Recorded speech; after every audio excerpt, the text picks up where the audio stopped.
welcome back some previous guests of More Than the Song, and this time we have Dr. Harold Burgmayer with us. Harold is currently serving as the Territorial Music Secretary for the USA Central Territory, based in Chicago. Alongside that, he is the Territorial Staff Songster Leader and the Chicago Staff Bandmaster. If you'd like to know a little bit more about Harold, please do tune into our previous interview from last year, which is available on the Music Editorial Facebook page and also our YouTube channel. So thank you very much for joining us again, Harold. It's really great to see you again and have you on. Thank you. It's really my pleasure to be with you again. Thank you for doing this. It's great. Great. We'll jump straight in. So singing is integral to our worship. The Bible is full of passages telling us to sing our praise to God and use song for that. What importance do you place on sung worship in the church? I think the real importance of singing, even just singing, is the connection that, number one, we are making as believers to God, kind of singing our adoration, our worship. But the thing I have really missed until recently, we've begun singing behind our masks in worship, was the connection with the singers around you, be it in a choir or in the congregation, or even if you're spaced, you just start to feel a connection. It's a lot more difficult now because we are distanced to sense that, but there's something mystical happening that's really important. And a verse that, the other thing is just absorbing the word of God being absorbed into our system. So one verse that speaks to me is allow the word of Christ to have the run of the house. This is the message. Give it plenty of room in your hearts as you sing your hearts out to God. So it's a little colloquial. Give it plenty of room in your hearts as you sing your hearts out to God at Colossians 3:15 and 16.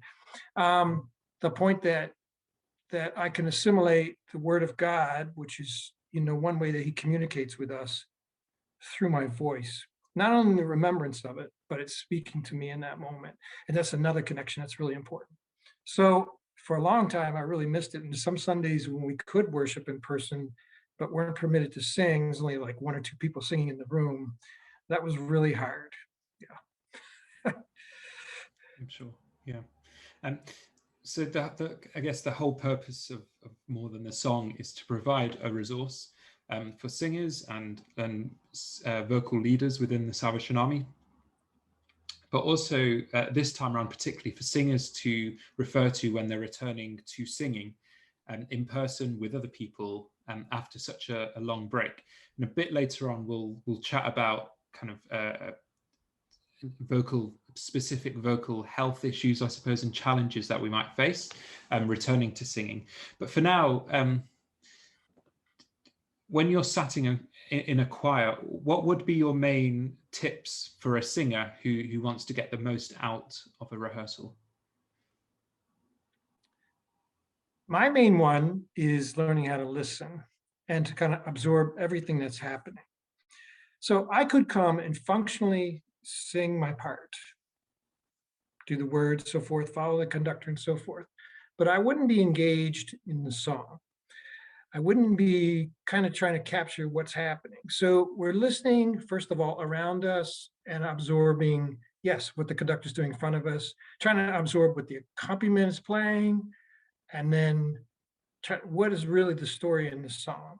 So and then the end result of that is that I am able to become that minister, a person that's communicating something to somebody in that congregation. And I might, as my wife will tell the sing company kids, find somebody to sing to them this story.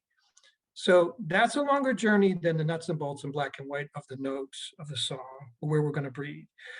And if you want to engage in that way, that's really exciting, because when it happens and you have the connection and you communicate, then you feel like you're part of something that's special and you are in a ministry, right? And one of the dangers of this time has been that it's going to be really easy to sit back, watch, not even get off your couch to engage. Well, we're asking for a lot more than that if we want to retain, our ministry as songsters. So that's my big answer, I guess, in a way, to become fully engaged in the music and what we're trying to do as a ministry. And if we get that right, the rest of the stuff will fall into place.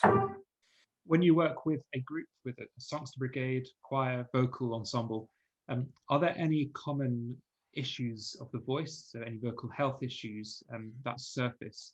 And would you be anticipating any as we begin to return to singing? Well, the one thing I've picked up on, I've been in rehearsal 2 weeks now as a singer, not as the conductor. And I cannot believe for myself what I've kind of lost. We forget that when we are reading and we're reading rhythm and even reading words, like all that is slower for me right now. That's not because I'm getting older, which I am, but the point being, I think we have to think first. So I teach in my book, think, breathe, sing. So the whole thinking thing is, what do I hear? What do I want to hear? All that kind of business, right? Before we take the breath and then before we sing. Sometimes we kind of get them in reverse, right? We just go after the note or whatever. So the mental image of what that's going to be. So like the image of what you want to hear and what this music is. And so for me, it's been really interesting. I'm not reading very well, or I'm missing stuff because I just haven't read music for a year. That's one of the things coming out of this. That's a mechanical, mental thing, but it's not like a physical vocal thing. The other thing is the preparation, like behind that mask right now, I'm getting really dry. So the whole hydration issue is really, really important. And I keep forgetting to bring enough water to rehearsal. So I end up really feeling really harsh in my throat and just really dry. And I just have never experienced that. But because I'm behind a mask now, breathing my own air, it's not really working. Even if you can, some masks are made to have a little more space, so it works better. That's one for sure. The other thing is just that we haven't vocalized. And so even just speaking, I'm losing my voice very quickly, right? So even if I start to vocalize, so just trying to ease my way into that. And obviously we're not going as long, and we need to take breaks anyway to keep the environment safe. So we need to do that. So those are some ideas. Yeah, and yeah, really, really helpful ideas and suggestions, particularly as you're experiencing it yourself now. Yeah, definitely. So education, I feel, is quite important, particularly with singing, with something that you need to always be checking yourself as a singer and aware of how you're singing and how you're using your body to sing. So I think that is a very important aspect of learning. Another one is, I think, just general development as either a musician, as a singer, as an ensemble, someone within an ensemble. I'd like to hear about your education, kind of what what kind of education and learning you've undertook, and what kind of impact it's had on your ministry as both a Salvation Army musician, but also as a choral leader. Almost just an example or opportunity for you to demonstrate how education can be transferable and useful in our development. When I became the visual music director in Philadelphia, I think I've told you before, I was trained in architecture, and I did that for almost a decade. And then when I became the divisional music director in Philadelphia, I followed Ivor Basenko in Philadelphia. I told them I had never gone to school for music. So we kind of made a deal that I could do some graduate work in master's program, and that went on from there. I went to a fantastic school for choral training in the sense that I didn't know that. And the other thing is, though, I went as a composer, and composers are not supposed to write choral music. They're supposed to stick to the instrumental realm. So the singers are kind of downplayed. But we were given opportunities to experience choir. And the other thing I did was take classes with the choral conductors. And I mean, I was there to sing, but I learned so much, just the repertoire and style and all the things, so that was really helpful. I wasn't specifically there thinking at the time that I'd be leading a choir. It was experiencing that. The other part was that in the Salvation Army, people like Ron Smart and Graham Press, Len Valentine, were beginning to cross into the contemporary realm, and this whole idea of connecting and communicating and using your eyes and face and that whole thing. And I think that it was that I wanted to sing pop music. It was more that I wanted to make that connection. And maybe, a Gems 5 piece like Humbly I Wait or something wasn't going to do that for me at that time. Those two things, I think, putting together. So the practical thing that in my job in the Salvation Army, and I had a choir at the time, how could I then translate that, what I was learning at school, and I did have voice lessons, I did all that stuff, but how could I translate that into the Salvation Army context? And I think that's kind of been my journey to try to do that. I'd love to sing everybody to sing better, but the technical issue wasn't really how do we mend this kind of music that's going to connect with our listeners in the church and to the unchurched, from what I was learning in academia. So to answer your question, I got 2 degrees in composition, but actually they had to fend me off during my doctorate. They said, stop going to these choir things. You need to do these other things. And I ended up writing a symphony for orchestra. That was the assignment. No more vocal music. So, so yeah, completely fair. So part of your ministry, and I suppose part of your job as the Territorial Music Secretary, is leading the Chicago Staff Band and the Territorial Staff Songsters. And would you just share with us how that's going? I know with the Staff Songsters in particular, it's a new group, and you'd only just started out by the time the pandemic took a hold of us. So yeah, how's that been going over the past year or so? Well, it's beyond what we imagined in some ways and totally not we imagined in other ways. That is, we started a year ago, January, had a great first rehearsal weekend, Thursday night through Sunday. And then we had just last weekend is the anniversary of a weekend we did in Kansas City. One of the premises of this Songster Brigade is to never meet in the same place twice. So we were going to meet quarterly for a long weekend and then minister in a place. So we had been in Chicago and then we were in Kansas City. And then we shut down. So we made a virtual launch video, which we were supposed to be commissioned as a Songster Brigade by the general at the end of April. That, of course, didn't happen. So we made a virtual launch video. Then we did one with the ISS of all the groups that would have met the ISS on their tour, which was ours and the Canadian Staff Songsters and so forth. And then we did one for the Welcome. There's a collage videos. And I remember you asked me in my video what I think about the last video I did with you, what I think about doing this. So now I've done 8. We did 5 for the Christmas program, Windows of Hope. That was a partnership with the Chicago Staff Band. And we're hoping not to have to do that anymore, but I don't know, that's what's happened. But the group has exceeded our expectations because I think I've said before, I'm in a very instrumental, like most of the instruments that people play in the world are made in my territory. This is the land of band, I call it affectionately. But we are really delightfully surprised that there are singers out there that we didn't know about who really want to sing, and they didn't know that we have a great group to sing in. So I can tell you that recently we opened up auditions for this season, and we had 10 people audition, and the result was to keep 8. And not many people left. So it's really successful in that way that more and more people are singing and coming along. And we think that's going to impact people across the territory when we in fact can sing, in our quarter halls. So it's a very happy experience. That's encouraging to hear. Trickier question. What have you learned from the past year, from your experiences, and from what you have learned, is there anything you will take forward or really call on that experience in the future as we return to some kind of normality? On a technical side, I've learned that you have to line up consonants when you make a collage video. That's the trick. Right? So it's that, to do that is a very different approach, right? We're trying to get people to do things together that you would indicate, that you would show. So you're thinking more before you're conducting or going into rehearsal how to do that, because you have to mark the copy that you're going to scroll, or that's a really different process. And then you're trying to predict how the singers will take to that, to understand what you want. The other part for me, I've learned both as a staff bandmaster and staff songster leader, is that I am now more of a producer.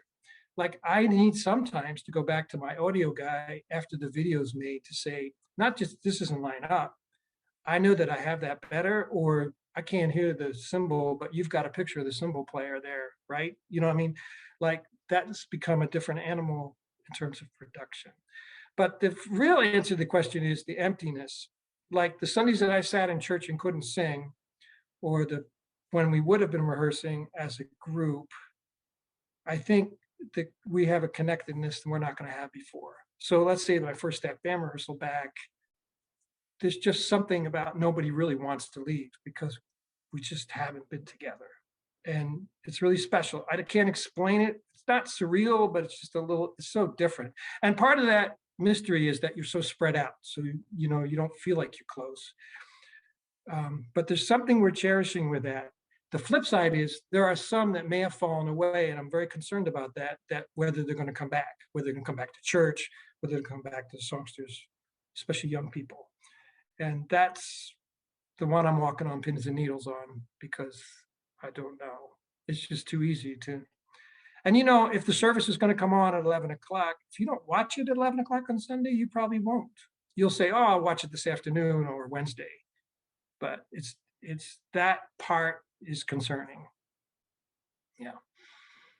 Yeah, certainly that yeah, getting back into a routine, isn't it? And yeah, Mhm. having to leave your house, leave your front door on time. Right. Yeah, definitely. Do you have a favorite singer or choral ensemble? And what is it about them that you enjoy listening to, enjoy about This them? is a totally unfair question. If you ask my favorite composer, it'd be the same thing. That I go through these phases, and let's say um, when I was a kid with my cassette tapes driving to work, I was listening to the Cambridge Singers, not just because John Rudder's music or Christmas music or whatever was really working. There was something about the sound of that choir that I really liked. But later, it could have been something darker, like a really great recording of the Brahms Requiem or something that, wow, I love that sound. Or, you know, there's different. Or let's say when I was, I guess, in my 20s, the group GLAD, for instance, was an a cappella guys group. I wanted to be able to do that. I wanted to figure out how not only to write for that, I wanted to sing like that. And then we had Take Six after that and some other things. So I think to answer your question is, I think I go through phases, but I think it's fair for me as a choral conductor that I should never be approaching my choir that we should have the same sound between two pieces because they're so, the intent is really different. So the sound you're looking for should match that. And so you learn that by listening to many, many different singers. The other comment I would make is that I've always been enchanted with not just people in Broadway shows or musicals, the professional who learns that extra thing to connect with their audience, not only is meticulously pursuing the music, and this happens in opera too, that I just really admire the Leah Salongas and people like that, Sarah Brightman, people like that, who there's something else that happens when they sing. And I'm always trying to figure out what that is. You know, they really want to connect with audiences. They love their audiences. The whole communication piece is part of that. So I learned from that too. Yeah. Yeah, that's a good answer. It's a very good answer. I asked this last time, so the answer might be exactly the same. But please just remind us if you have any highlights of music ministry that you'd share with us. Well, in a vocal context, I've used when I was in Philadelphia, and now with the staff band, we're finishing our programs by singing Marquez's arrangement of Grace. And this was the first answer that came to my mind. So that's why I'm going with it, right? That's how you take a test, right? And the reason is on our West tour, which, you know, it's unfathomable now, but we went to the Pacific West, we call it in the US West, and then Northwest, and then up into Western Canada. You know, the beauty is beyond imagination. And, but these wonderful kind of core halls we were in, packed to the gills, because, you know, a band hasn't been there for a long time. And we began to engage each night, and it became worship in so many ways, but we would finish with Grace, and nobody wanted to leave. That was really special. You know, so many nights it was like that because it's kind of like our testimony to you, but people were connecting with our story. And so that would be one for sure. And it happens over and over again. In fact, we're going to show a our virtual Congress in June, we're going to show one of the videos of a performance of that. And they're all different in the way they work. So it's not like there's one highlight. I guess that would be it. I mean, yeah, that would be one. And obviously, I've had occasions, when the singing really works, and we've learned 9 songs to go to Argentina, and actually one day it really works. That's like really special because it's scary that not just that you have the accent right, but that you're connecting. Or in an opposite sense, when I took the Pendile Brass and Singers to South Africa, I was so worried about why were we singing there? Because to me, it's just another whole thing, the way they sing. But in fact, we sang together. That's what happened, right? And it was fantastic. So those are some highlights, at least as a choral guy. Yeah, no, totally. Thank you very much for sharing with us. And Harold has decided to share about one of his own compositions that is published in our Sing to the Lord journal called A Refuge Still, and it's published in volume 8 and number 2. So let's just sit back and enjoy this. So Harold, would you just introduce the piece to us? Any context, a story behind the song that you've written? That would be really good to hear. This story, this song is an interesting story. I had a fellow officer who was in a theological school at the time in a Psalms course and walked into my office one day and says, "For my final project, I can present a new version of a psalm." And I thought, well, that's interesting. And so I, for some reason, went to Psalm 46, and it's kind of a 3-part poem, in a sense, and try to work the lyrics in a more kind of contemporary day. Did a lot of studying. She actually gave me a Psalms book by Spurgeon that I still have, actually, and I did a lot of study on it. And this would be about 2 years before 9/11 in the U.S., which at the time of 9/11, this psalm was read at almost every sermon, every service, memorial service and things that were happening, even over the air and public radio. And the premise that I learned was a little radical, and therefore the idea that the fortress, that maybe, I'll just throw it up this way, maybe Martin Luther had it all wrong, and it's not bold in your face battle music, that in fact, the fortress is a quiet, safe refuge. And in fact, that in the quietness is really where we receive our strength and our confidence in the Lord. So I use the word you alone, in a lyric, you alone kind of thing. You'll see in a second. So that's kind of the backstory. And then, I submitted it, and interesting enough, it was published in August, or came to me anyway in August, just a month before 9/11.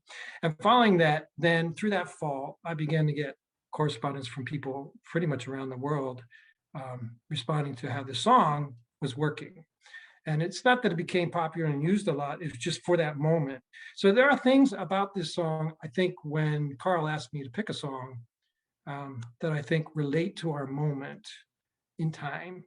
And so one of the reasons I would have picked the song is that you as the singer, and even as the choral director, it's going to be a little more difficult to motivate ourselves to get to it. And I feel that if we have a strong story that's relating to the moment, and we can own the story and have ownership of this lyric, that it really relates to me in this moment, it's going to help me deliver the song. The second reason I picked it was it's kind of in mid-range, very straightforward, just, you can move through this song and it's just very easy to sing on. At the moment, we don't realize how our voices just haven't been used and how much we haven't used them, and therefore it's a little dangerous. So there's nothing high or extreme. It's very safe. The other thing is I picked it partly because I feel that we don't realize mentally what we've lost. We're not reading even words very well, in a sense, in a musical context. The rhythm, of course, and the pitches, we just haven't done that. We haven't exercised that part of the mechanism of singing. And so this has pretty much an independent line between the ladies and the guys. So you can't just sit back, oh, here's the song, and I sing along, and it's more like an oral exercise that we have to turn our brains on a little bit to kind of come attuned to that. So those are kind of my reasons for picking it.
So the technical problem, the mental problem is for you as leader is that those words and the way we've published it in Sing to the Lord, the ladies' words to the top line, the first verse, and the men, the men's lines is underneath that, which is 3 lines up.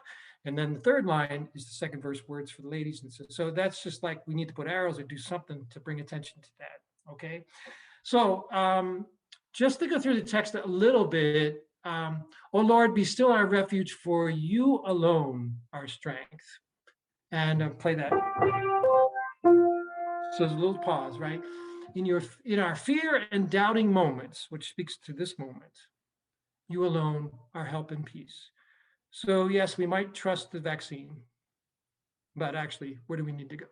All right, so even if the earth quakes, and this had to do with 9/11 at the time, and life's mountains tumble down, you alone remain our, I'll say, safe place, but the word I used was fortress, okay? And you alone are help and peace, almighty fortress. Second verse, O Lord, which is the third part of the psalm, O Lord, be still our refuge. You alone make all wars cease. I had never thought of this before, but that's what the scripture says. Weapons broken, hearts surrendered. If our hearts are surrendered, we might have actual surrender, right? You alone are sovereign God, he's king. So why? What happens then? In this, we pause. That's the silence, right? In the stillness. In this, we pause and marvel. You alone are to be praised. You alone unite the nations, our help, our peace. And then the middle section, I changed key. So there is a river. Now, this is like the grace that flows from the throne of God, right? So there's a river whose streams, everybody knows this phrase. It's so beautiful. Well, what does it really mean, right? There's a river whose streams make glad the city of God, the holy place of the Most High. God is in the midst. So let me play a little bit of that, and that's a little different. There is a river whose streams make glad the city of God, the holy place of the Most High. God is in the midst, safe when morning dawns, when the nations rage, your voice, my peace, the stronghold still.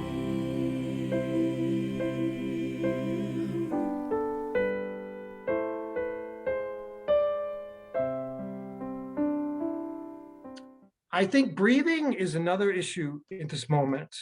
So there's a long phrase, measure 15, and so when life's mountains tremble down, you alone remain our fortress. That to sing it expansively is going to take a little more air than maybe you want to give at that moment, which I always say there's a little more air. There's a little more air so we can make it wider, right, the sound. So that phrase, so if I start, so even if the earthquake, this is top of page 2. Even if the earthquakes and my mountains tumble down, you alone remain our fortress. You are help and peace, a mighty fortress. The other spot is your voice, our peace, in the second verse, kind of in the different keys. So I'll play from God is in our midst. I gotta play the right key this time.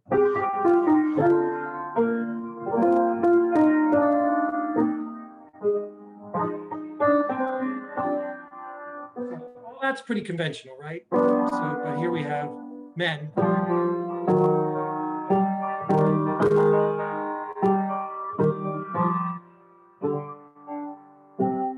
So what I would say to make it easier, and we could have written the F sharp, but there's only one G flat for the tenors, and then up to the A flat. So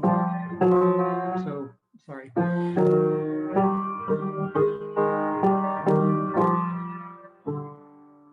I'm just trying to use the words with the dynamic. So your voice, our peace, and then we back off our stronghold. So that's.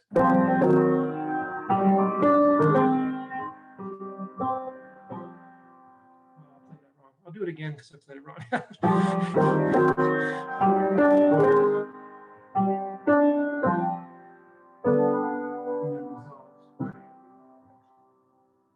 could we capture the boldness of the quiet and what's in that quiet? So kind of that's the idea. Try to make the piece more than just a sing along. So I hope you enjoy Refuge Still. And I hope it speaks to you in this moment. Thank you very much.